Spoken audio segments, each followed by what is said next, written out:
I asked God, why is the spirit of offense bad? You know, of course we know it's not good to be easily offended, but why is it such a problem? He told me that it's rooted in insecurity. The spirit of offense is a spiritual or psychological concept describing a negative mindset where a person is easily hurt, perceives insults where none are intended, and holds on to bitterness, leading to division, hindering growth, and damaging relationships through pride, resentment, and unforgiveness. It is seen as a trap that magnifies perceived wrongs, creating a lens that distorts reality and prevents love and connection, often rooted in insecurity and entitlement.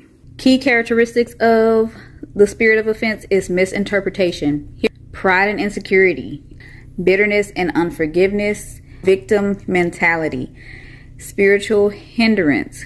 How it's believed to work, it is a trap. It's like a bait in a trap, luring people into bitterness and destruction.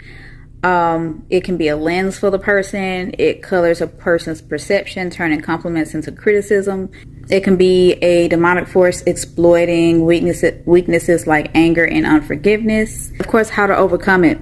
The things that the word always talks about: guarding your heart, confessing and repenting, practicing forgiveness, cultivate humility, seek understanding, and let go of entitlement.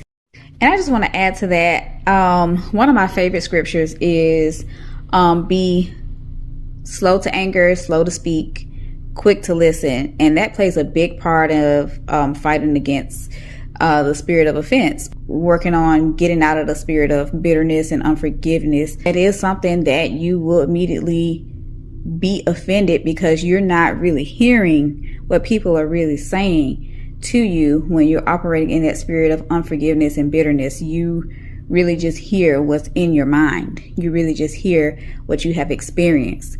So it's so important to be slow to speak, slow to anger, quick to listen. It's so important to forgive.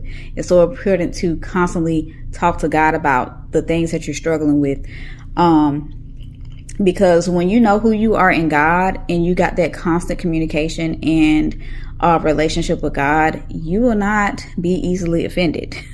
You will not be easily offended, okay? Because first of all, if you know your validation comes from God, what other people think about you ain't even gonna matter. So, you know, they can think whatever, but you know who the creator of all, you know what he says about you. So yeah, I hope this was helpful.